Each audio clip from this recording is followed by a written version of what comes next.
Why are angel films popular with both producers and audiences?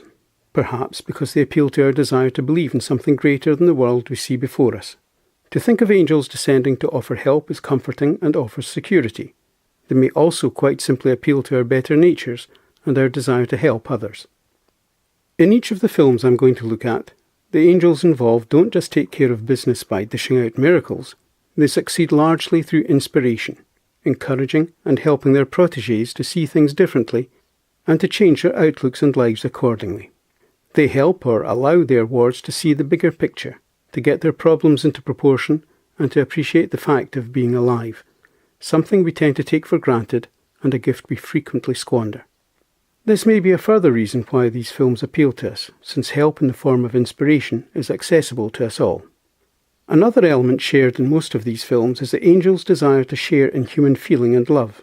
In The Bishop's Wife, City of Angels and Angela, the angel is envious not, of course, of our problems, but he or she becomes envious of the feelings which may lead to these problems, leading to a desire to become human. This is, I believe, an essential element in these films.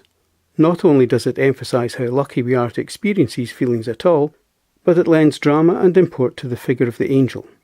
Without some kind of inner conflict, the angel would simply be doing a job and there would be little real interest in him or her.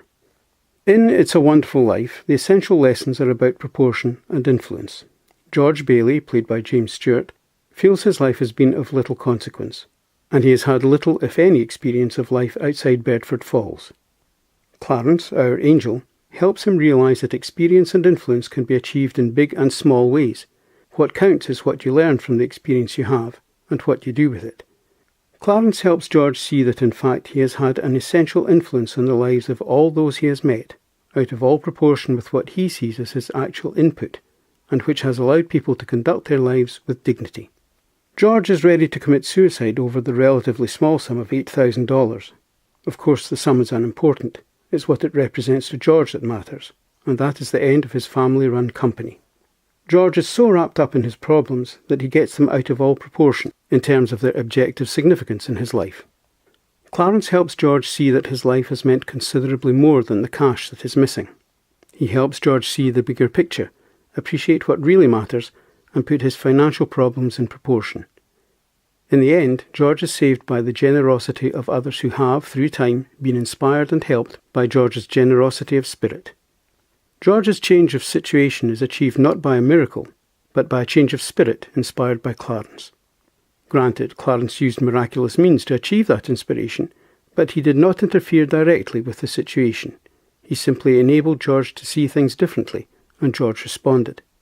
Although Clarence shows no envy, a certain dramatic interest is introduced by making him a vulnerable old man who has thus far failed to gain his wings. Success in this mission will allow him to collect his wings and achieve full angel status. The Bishop's Wife is unquestionably one of my favourite angel films.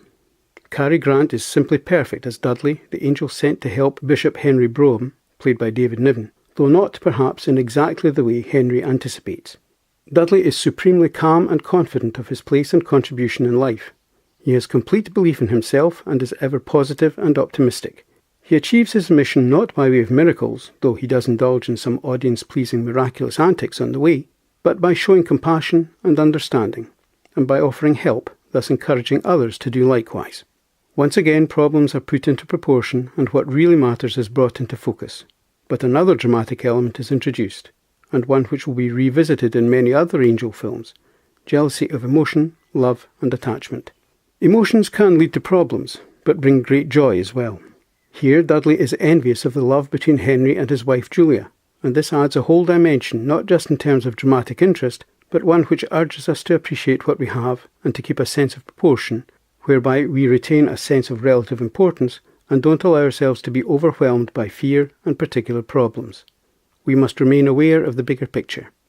We are invited to see this through Dudley, as he appears to have everything, yet he himself feels he has nothing without the kind of bond of love he has witnessed between Henry and his wife. City of Angels could be accused of being slight. There isn't a particularly strong or complex plot, there isn't an awful lot of action, and what character development there is signposted several miles off, so there are few surprises except perhaps at the end. Yet it is one of the most engaging and charming of angel films, due largely to the acting, but also due to the understated writing and direction, which deal with themes which are hardly normal cinematic fodder, and yet make them interesting and vibrant. Here, the theme of emotional envy is developed about as far as it can go, with Seth the Angel, played by Nicolas Cage, abandoning his divine status in order to truly and completely love Maggie Rice, played by Meg Ryan, a human he encountered while on a mission. Other themes are touched upon as our angels inspire others or keep them on the right track, but here they are decidedly spiritual, and this allows some development of the age-old question of the limitations of science and knowledge when it comes to completely explaining various events. If science can offer understanding but fail to control everything, where does it fit in the grand scheme of things? This isn't really developed and no solution is offered, but the question is asked through Maggie's failure to save a patient despite doing everything she could be expected to do. Where City of Angels really scores is in its visual celebration of the senses, emotion and life. We are clearly being encouraged through Seth, Nathaniel and Maggie to appreciate the very fact of being alive, to savour every moment and to make the most of our limited time on earth. In Angela, Luc Besson's 2006 film, Angel Angela tries to help André effect change in his life by altering his outlook, inviting him to see the bigger picture and to get his problems into proportion. She wants him to remain true to himself and his nature, and not to compromise himself to an increasingly seedy society.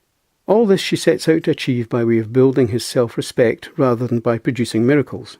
In the end, André sets out to do the same for Angela, suggesting perhaps that we can all find our own angels or sources of inspiration. Angela wants André to cease living in fear and to see beyond the projected self-image of others, and to recognise equality among men. We all role-play in society, we all play parts in others' lives, but André has allowed himself to be governed by others' perceptions and has compromised to such an extent that he has virtually caved in and given up on himself. Angela helps him gain self-respect and recognise weaknesses as well as strengths in others. Thus he no longer feels inferior. In the end, he has been freed from fear and the need to accommodate others. He has learned to recognise his own value and break from his former vision of society and his place in it. An entertaining and intriguing mixture of traditional angel tale and Besson's common theme of the nature of society and the place of the individual within it, this film is set against a stunning black and white backdrop of Paris, and the story is told with his usual energy and humour. Just as I enjoy traditional angel films, I also appreciate those in which men act in much the same way as angels, perhaps having been sent by some omnipotent string puller who can organise the crossing of paths of people in need and those who can help. We're No Angels, made in 1955, is a comedy Christmas film like no other, as three wise men arrive at a family home in the French penal colony on Devil's Island on Christmas Eve 1895 and set about helping the family to resolve a variety of issues. However, this is no morally secure, reassuring and treacly Christmas fare, for our three angels, Humphrey Bogart, Aldo Ray and Peter Ustinov, are in fact escaped prisoners, a thief and two murderers, obliged to spend Christmas taking refuge with a kindly family of shopkeepers, the Ducatels, as they await the opportunity to board a ship bound for freedom.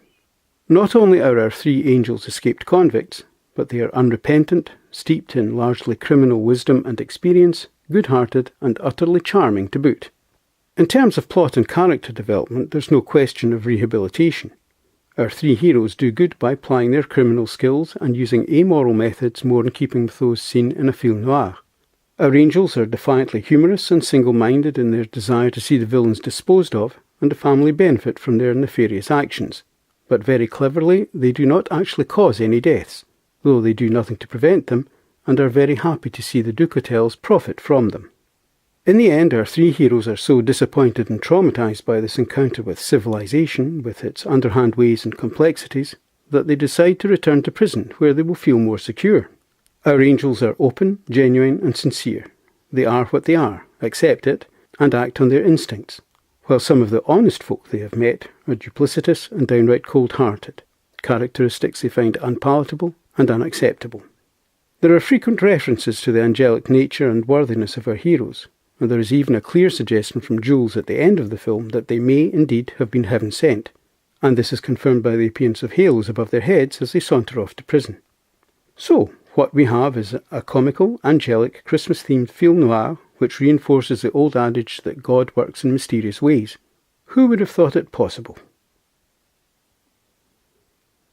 My thanks for taking the time to watch this video. I hope you found it of some value.